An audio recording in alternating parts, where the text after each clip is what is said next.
এই অন্তর্বর্তী সরকারের যারা বিশেষ দায়িত্বে রয়েছেন ওনারা প্রত্যেকেই শিক্ষক বান্ধব। সেই সুবাদে আমরা ওনাদের কাছে বিশেষ আবদার রাখতে চাই যেন ওনারা দায়িত্বে থাকাকালীন আমাদের যে একটা দাবি যে আমাদের বাংলাদেশের 90% প্রতিষ্ঠান এমপিভুক্তকরণটাকে জাতীয়করণে অন্তর্ভুক্ত করতে হবে এবং আমাদের যে 45% বাড়ি ভাড়া এবং আমাদের মেডিকেল ট্রিটমেন্টের যে ভাতা রয়েছে, শান্তি বিনোদন সহ যত বাধা রয়েছে আমাদের সব বাধা সরকারিভাবে আমাদেরকে দিতে হবে। আমরা এই দাবি নিয়ে আমরা মূলত আজকে প্রায় শত মাইল দূর থেকে আমরা এখানে এসেছি। বাংলাদেশের সব উপজেলা থেকে 64 জেলা উপজেলা থেকে সরকার শিক্ষকবৃন্দরা অনেক বৈষম্য দূর করার জন্য। আপনারা জানেন যে জুলাই বিপ্লবের মাধ্যমে একটা স্বৈরাচার সরকারের পতন হয়েছে। কেন হয়েছে? যাতে বাংলাদেশে কোনো জাতি কোনো নাগরিক বৈষম্যের শিকার হয় না। কিন্তু দেখেন এই শিক্ষকরা হলো জাতির নির্মাতা। দুঃখের বিষয় হলো দেখেন আমরা যারা জাতির কারিগর আজকে আমাদের দাবি আদায়ের জন্য আমরা রাস্তায়, আর আমরা যাদেরকে গড়ে দিয়েছি ওরা এসি রুমে বসে হাওয়া খায়। আমরা বলতে চাই আমরা কোন ধরনের শিক্ষক কোন ধরনের জাতিকে আমরা উপহার দিচ্ছি। আমাদের দাবি একটাই, যারা এসি রুমে বসে হাওয়া খায়, যারা শিক্ষকদের কথা বুঝে না তাদেরকে আমাদের দাবি শুনতে হবে, আমাদের কথা বুঝতে হবে। আমাদের একটাই দাবি এই বাংলাদেশের সকল এমপিওভুক্ত প্রতিষ্ঠানকে জাতীয়করণ করতে হবে এবং 45 বাড়ি ভাড়া পাই, চিকিৎসা ভাতা পাই।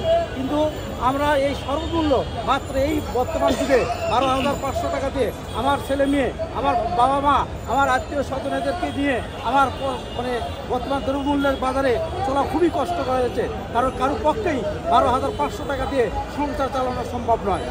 না আমি খাবো, না আমার বাবা মা খাবো, না আমার ছেলে মেয়েকে ভালো একটা স্কুলে পড়াবো। সেই জন্য আমরা সরকারের কাছে আমরা দীর্ঘদিন ধরে আমরা আন্দোলন করে আসছি। 2017 সালে আন্দোলন করেছি, 2018 সালে করেছি, 22 সালে করেছি, 23 সালে করেছি, 24 সালে করেছি এবং 24 সালে সর্বশেষ আমাদের সাবেক শিক্ষা উপদেষ্টা বর্তমান পরিকল্পনা মন্ত্রী ওয়াহিদুদ্দিন মাহমুদ আমাদের দাবির প্রতি সংহতি প্রকাশ করে তিনি ঘোষণা দিয়েছিলেন যে এই চলতি বাজেট থেকে বাড়ি ভাড়া, চিকিৎসা ভাতা, উৎসব ভাতা, শ্রান্ত বিনোদন ভাতা বৃদ্ধি করা হবে এবং আমরা দেখতে পাচ্ছি এই চলতি বাজেট থেকে সেই বাজেটে আমাদের জন্য বরাদ্দ রাখা হয়েছে। কিন্তু আমরা আশা করছিলাম যে জুলাই থেকে আমাদের এই ভাতাগুলো বৃদ্ধি পাবে, কিন্তু দুর্ভাগ্য হলো সত্য আমাদের এই ভাতাগুলো বৃদ্ধি করা হয়নি। আমরা বিশ্বসূচিত জানতে পারছি যে আমাদের বরাদ্দকৃত অর্থ বিভিন্ন প্রজেক্ট খাতে ব্যয় করা হচ্ছে, আমাদেরকে শিক্ষককে বঞ্চিত করা হচ্ছে।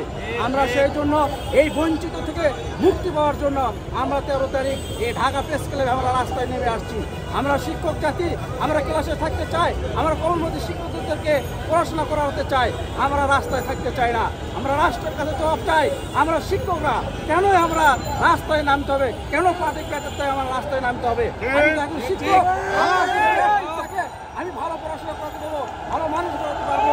সেই জন্য আমরা সরকারের কাছে দাবি করতে চাই আমাদের আর বৈষম্য মধ্যে না রেখে আমাদেরকে এই সাবেক শিক্ষা উপদেষ্টা বর্তমান উপদেষ্টা প্রতিশ্রুত বাড়ি ভাড়া, চিকিৎসা ভাতা, শ্রান্ত বিনোদন ভাতা আমাদের দ্রুত সময়ে কার্যকর করার জন্য জোর দাবি জানাচ্ছি।